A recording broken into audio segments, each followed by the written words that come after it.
Dr. Naganathan, founder of youth.org. From Chennai, C Singh, formerly Secretary Ministry of External Affairs from Delhi, G Parthasarthy, former High Commissioner to Pakistan. Now, he's played a very critical role when Rajiv Gandhi was Prime Minister, in many ways, in dealing with the Tamil issue. Sheshadri Chari is convener of the External Affairs Cell of the BJP. My first question is to our guest from Colombo, member of the Liberal Party of Sri Lanka, Professor Wijesinha. Now, Professor Wijesinha, much as many people in India would like to keep our relationship with Colombo intact and unaffected, the fact is that these human rights violations, the proof of it, the footage of it, the evidence of it is so unforgivable that we will have to take a position on the war crimes. We might even have to look at our strategic interests with Sri Lanka later. What is your view on that, about the evidence that's been produced against your country? Well, I think we have to appreciate that India obviously has domestic compulsions in this regard. And we know very well that obviously you're coming up to an election year. I think we have to appreciate that during the struggle against the LTT, India gave us absolute support because they, like us, have to fight against terrorism. But at the same time, India always made it clear to us in those days that they saw this struggle as much for the Tamils as otherwise, because the Tamils were really suffering from a terrible fascist outfit. Now, in the course of the war, there have been allegations that many things happened. I think we have asked very clearly what the evidence is. We need to investigate any incidents of which there is a prima facie case. But our problem has really been that while our LLRC has made it very clear that we should investigate any prima facie problems, we have been persecuted by certain countries in the West, acting again under domestic pressure in some cases, in some for geopolitical reasons to do with their own aspirations. We were threatened with war crimes from 3 years ago. And I remember telling the British when they first brought a resolution against us, in which India steadfastly supported us, that they should not be doing this. And they said, no, what we want to do is to put pressure on you to treat the Tamils in Sri Lanka well.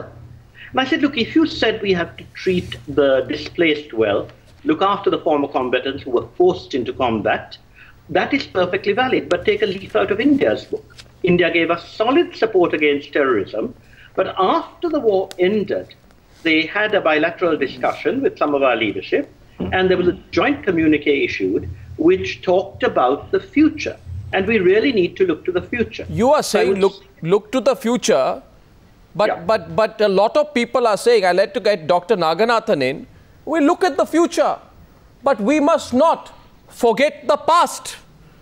Professor Wijesinha, in this Channel 4 documentary, yeah, which Sri Lanka questions its standards and fairness, there are two individuals who have witnessed the final violent stage of May 2009. And this is what they say. They say they shot people at random, they stabbed people, they raped them, they cut out their tongues. I saw people soaked in blood. I'm not even talking about the alleged killing of Prabhakaran's son next to the bodies of 5 men believed to be his bodyguards. Strips of cloth on the ground indicate they were tied and blindfolded before they were shot. We want to look at the future, but this is the past we'll also have to look at. Dr. Naganathan. We have to take it out. I want to be very clear. Because this resolution, which is brought by US itself, is a weak resolution. It says that the Sri Lanka should fulfill the LLRC recommendation in a rapid manner. LRC is a self-appointed commission by Sri Lanka itself.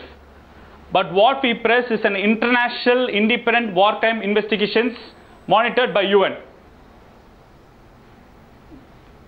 So this very clearly states that the resolution per se is weak, and India is creating so much fuss in order to support that particular resolution.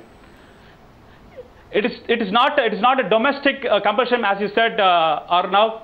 It's a moral responsibility for India to respect the 6 crore Indian Tamil citizens from Tamil Nadu. See, Rajapaksa completely fooled India. First he promises 4D approach after 2009. Yeah. Then he said 13th amendment, 13 plus amendment. Now recently he said no type of federal solution can be given to Tamils. How innocent is the LTT? What happened to the 13th amendment? How innocent is the LTT? Did the LTT not use civilians as human buffer? See, did they not kill civilians who wanted to get out of areas of Tamil control? Who killed Rajiv Gandhi? Sir, that's what that's the UN International Independent War Crime Investigations. We want an international independent war crime investigation. That's what we want. Let them base allegations both in LTT as well as Sri Lanka. Response from the Member of Parliament from Sri Lanka. Quick response from you, sir. Then move on. I was just this evening at a meeting with one of the leading members of the TNA, who does believe, as Mr. Naganathan does, that we must move very quickly on the LLRC recommendations, and I couldn't agree more. But he said that he had told his Tamil colleagues that they must also accept the tyranny and the work of the LTTE. And unfortunately, what we find is a state of complete denial. Now, it's all very well to tell the Sri Lankan government, as people like me do, that you must move on the LLRC recommendations. But their point of view is, why does no one actually look at the appalling terrorism from which Sri Lankans, Tamil and Sinhalese and Muslims in particular suffered so badly for 20 years? The Tamil political leadership was decimated by the LTT. And I'm really sorry that people like Mr. Naganathan, who should take a balanced view, I mean, I don't see any reason why they shouldn't be critical of Sri Lanka if they wish, but this complete failure to recognize the terrorist activity of the LTT and the need for the Sri Lankan government, having given the LTT 20 years to negotiate. So did the Indian government, and they just turned on and killed everybody. And I think I give you 30 seconds to respond. That you will actually let me respond to that. Fail to promote reconciliation and the proper rights for all our citizens, which is what we all want. See, so if the Sri Lankan MP is so benevolent about India strategies, I want to ask him a one straight question. What did you do about the Indo-Lankan Accord of 1987?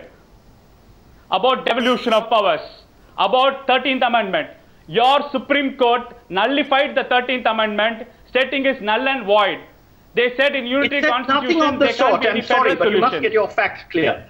The Supreme Court abolished the merger of the North and East, which was in fact a sleight of hand, because it was agreed by the Indian and Sri Lankan governments that the merger could only take place after the LTT had surrendered its weapons. And unfortunately, our president at the time was an absolute scoundrel and was very anti-Tamil, and I'm surprised that you don't register that. That gentleman then decided that he would begin the merger. Okay, I want to, one second. Can I get the others in, please? I want to get in G. Parthasarthy first, please. One second, G. Parthasarthy. One second, gentlemen.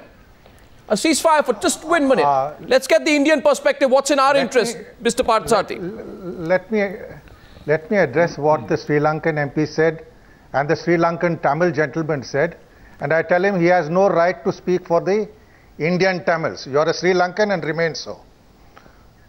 Firstly, coming into our involvement, what the Tamils wanted was a framework of autonomy within a united Sri Lanka.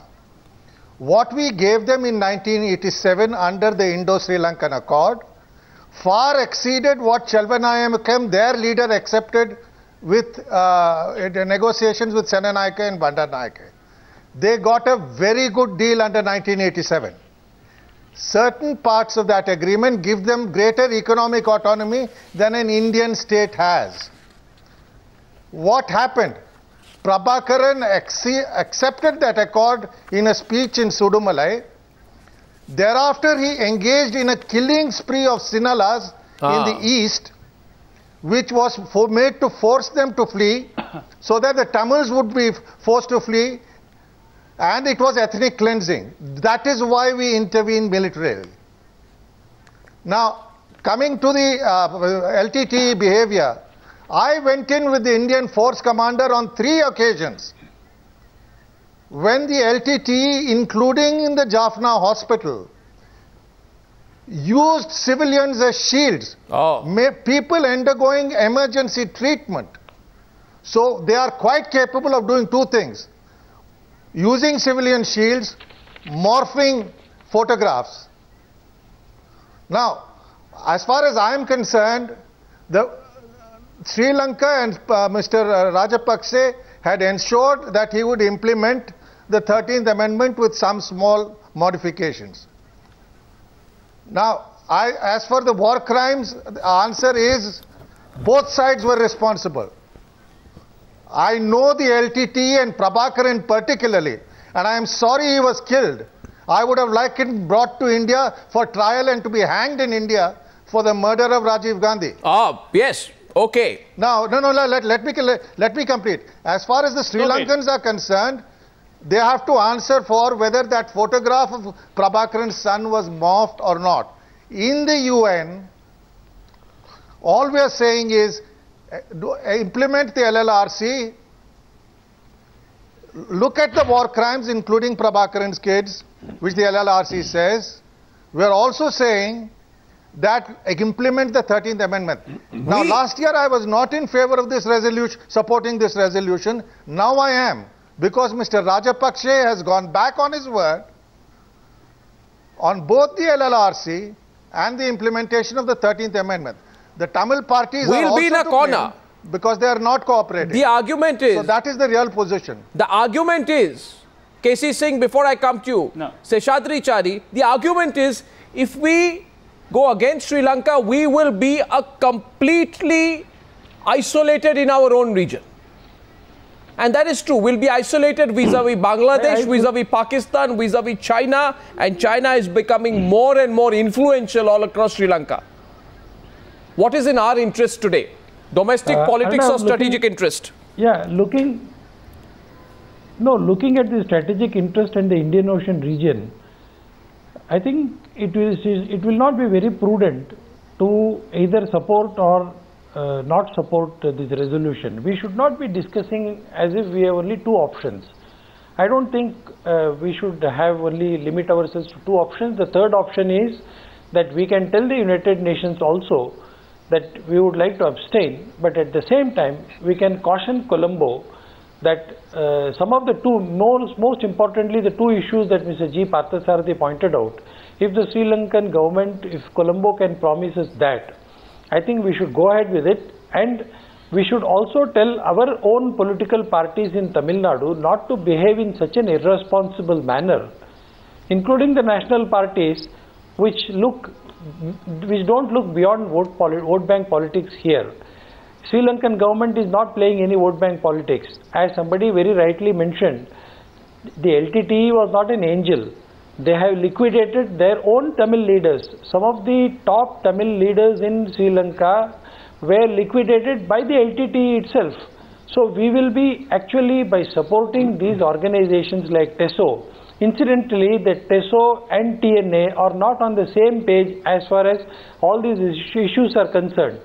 So we should be handling these things very carefully, and those who are concerned about human rights violations in Sri Lanka should also be equally concerned about human rights violations in China, human rights violations in Pakistan, and America's own record of human rights violations in Afghanistan. I think nobody is an angel in this world. I want you. So let us not limit ourselves only to Sri Lanka. I think Dr. Naganathan, you are in a complete minority today on the panel. I'll let you come in. And I'm going to ask you when I come back what your position is on another sensitive issue. 1 minute. Sir, Arnab. C Singh first. Dr. Naganathan, I will come to you because you are on a minority on our News Hour panel tonight.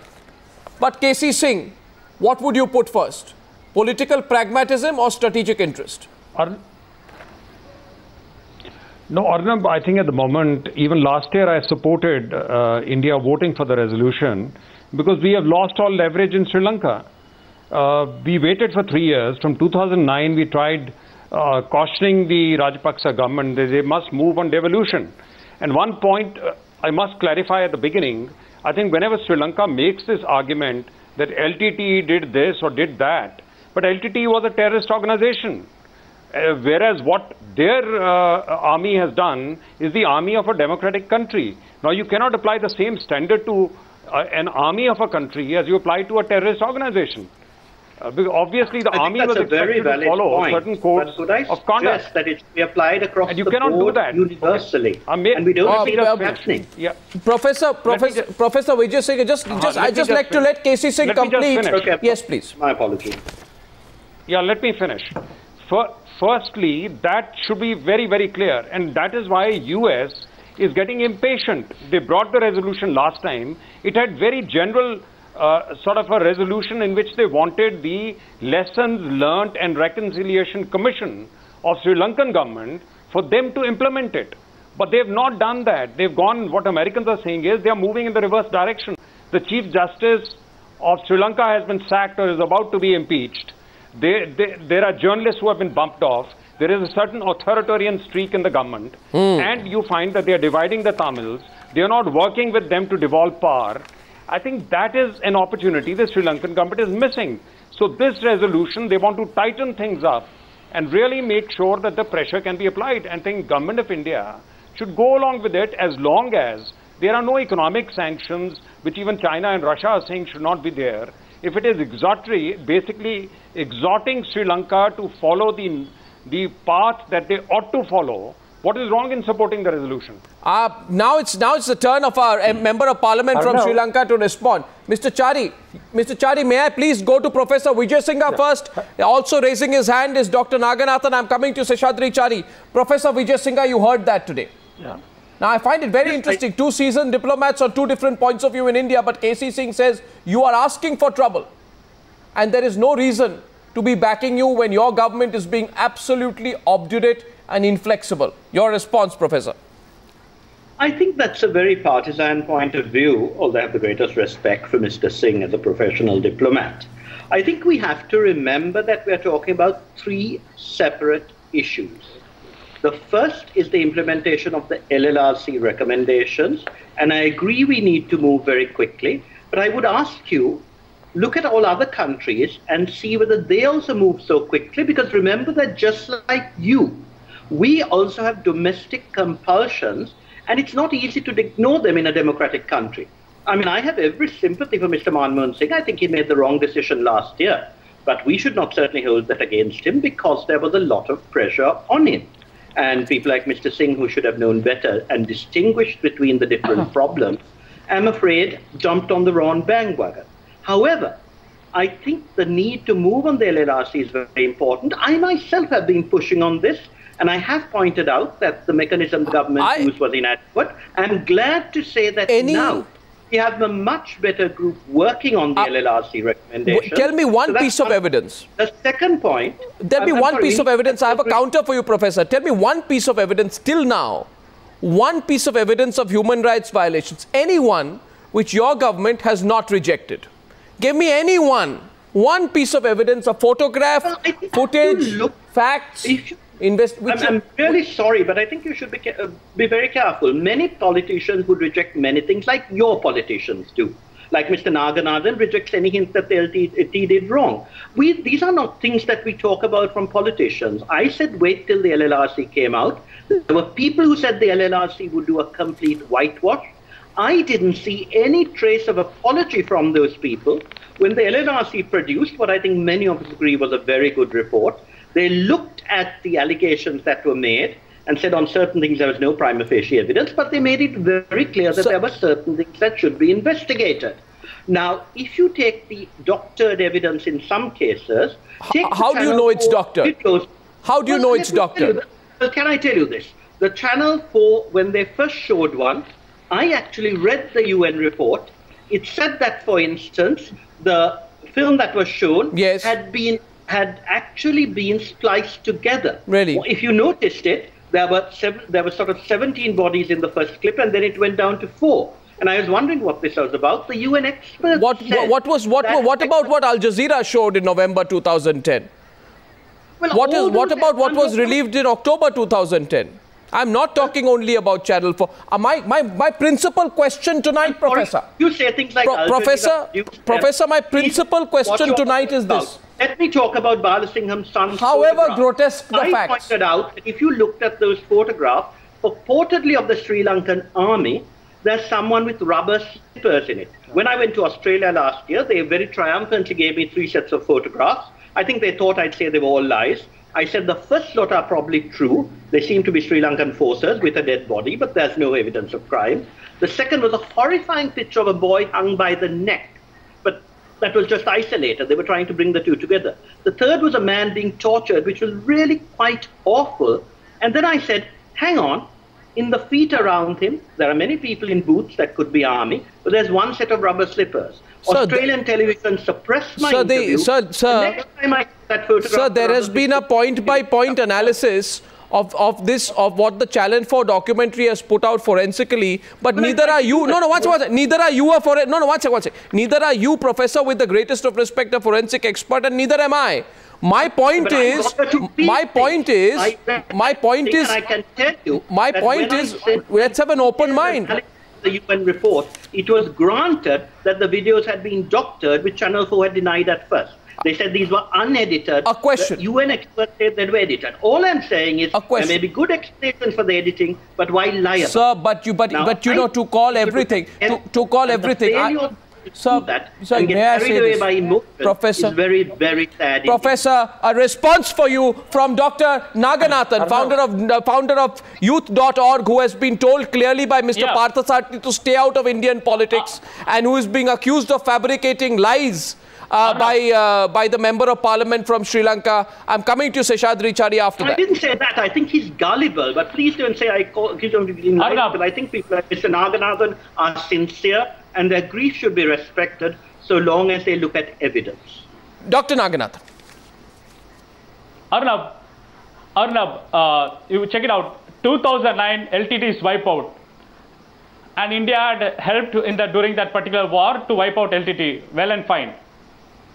Now 2009 to 2012, what about the militarization process happened in the Tamil occupied areas? What about to the rehabilitation work? It took 3 years to rebuild. What are the promises? What are the promises offered to India? The devolution of powers.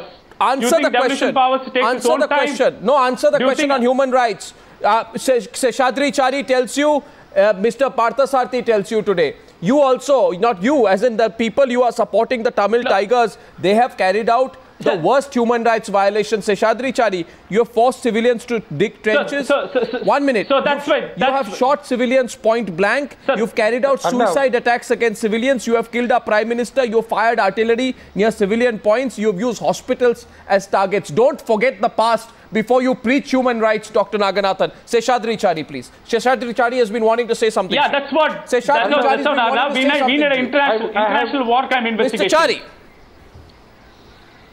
I don't know. I had the opportunity of visiting the Tamil areas soon after LTTs was ended, and I had, by virtue of speaking the same language, I did not require any Sri Lankan or Colombo interpreter, and I found a very different picture in this whole area.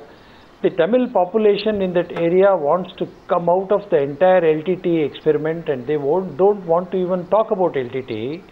And all those who are talking about what the LLRC did, what has India done in the last 2 years or 3 years? From 2009 onwards, how many infrastructure projects have we built? We got more than 50,000. Yeah. We were supposed to build 50,000 houses. Not even 2 houses has been built there. How do we lay the entire blame on Colombo? In what respect? And moreover, when we talk in terms of strategic involvement, I don't think we are doing a right thing by pushing Sri Lanka further into the lap of China.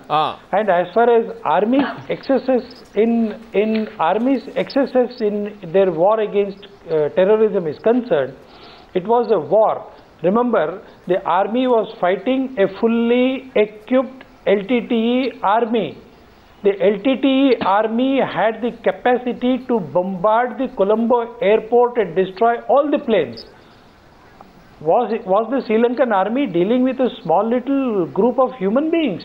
They were dealing with a full-fledged army which had presence in more than 54 countries of the world. They were running a parallel government, and they wanted to bifurcate Sri Lanka into 2 parts And if Sri Lanka had to be kept as one, the army had to fight another army called the LTTE. And therefore, all those who are talking about human rights should know that it was a war, and these civilian casualties were part of a sure it was war that sure was it was fought. Therefore, sure it was. Therefore, I have another question. You cannot compare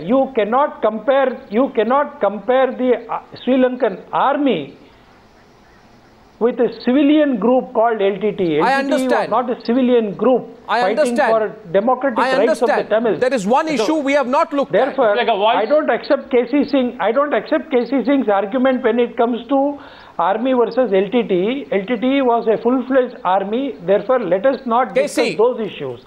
And as far as these issues are concerned, are we really going to put these issues in the back burner and go ahead and tell Sri Lanka, if you want to increase your leverages with Sri Lanka, is this the way? By voting against Sri Lanka, are you going to increase the leverages? C Singh, Sheshadri Chari is telling you, I will rephrase it, don't make the LTT army look like a cottage industry in order to create sympathy for them. They were an army and the Sri Lankans were an army. The Sri Lankans have carried out human rights violations, so have the LTT. The LTT have doubled it by killing our Prime Minister. Your response to Sheshadri Chari? I respect Mr. Secy Chari's view generally, but he is very ideological on this. Ideological? Now, no army of the world fighting any terrorist organization, they were fighting a terrorist organization. And the fight, what we are talking about, is not the fight over from 1983 to 2009. We are talking of the last few days when they were cornered within about 1 square kilometer, and it was a free fire zone. Can an army where a terrorist organization surrounds itself with civilians be treated as a free fire zone by another military? They could have starved them. They could have slowly depleted their strength. But you don't start firing into it and killing civilians. Mr. Chari, yes. And we were complicit in it. India was complicit. No. DMK was complicit. They kept quiet in 2009. Why did they not make noise then? They were quiet in 2010. They lose power in Tamil Nadu, and suddenly they woke up to human rights. But we were all complicit. No, we cannot decide. No, KC, let me tell you one thing. In retrospect, we cannot decide the strategy that the Sri Lankan army should have adopted. There have been times when LTT was given an Chari, how can you have an army fire into civilians? LTT has always used... KC, LTT has so we fire into them with cannons if they don't talk. They come back. No, but it was LTT which was using civilians as human shield. What do you do? Tomorrow this issue is being debated in Parliament. And one thing, I'm coming to you once again, Mr. Member of Parliament, Professor Wijesinha, very important dynamic participant, if I may say so, in tonight's debate. I want to go to Mr. Parthasarthy. Eventually, it is political. My question to you, since you saw it up close, is this. Tell me, Mr. Parthasarthy, what about the issue of Tamil separatism? Eventually, it's not just about the UN vote. We haven't even addressed that issue, have we? Look, let me tell one thing to my Tamil friends from Sri Lanka. India will never back a Tamileelam. They get that very, very clear. Secondly, I agree with KC that we should go along with the resolution primarily because President Jayawardene has not kept his word on devolution. President Rajapaksa has not kept his word on devolution given to us. He's made us, Mr. Rajapaksa, he's made us look silly. He's also not gone ahead with the LLRC agreement. Having said that, I want to say one thing. I am totally against all this human rights rubbish. Both sides were involved in a bloody conflict. And let me tell you, even when our army went into the Jaffna hospital, where the LTT was taking cover, there are a bunch of cowards. Some civilians were collateral damage. That's the reality of war. And when the LTT gets tanks and artillery and wants to fight a conventional battle and uses human shields, they're a disgrace. They went back on their word to us on the 13th Amendment. So all I'm saying is, get Sri Lanka to move ahead. Let's improve our rehabilitation process. And to my friends in Tamil Nadu, because I'm a Tamilian from Tamil Nadu and I have a right to speak to them, unlike a Tamil from Sri Lanka, I hope they would invest in the east and north for the welfare and well-being of the Tamils. If they set up 2 engineering colleges there, the Tamils are so proficient and efficient, they will get their own employment or go abroad. That is the solution India has to effect. And get them their autonomy under the 13th Amendment. But don't give us all this rubbish about the LTT being angels and the Sri Lankan army being devils. The debate is opening up. The debate could have been political tonight. We chose not to make it political and purely political only because we wanted to look at these dimensions. We assure our friends, both in Sri Lanka and our friends tonight joining us from different parts of our country, that we will take this debate forward tomorrow when it's debated in Parliament. Thank you very much, gentlemen, for that debate. Thank you very much indeed.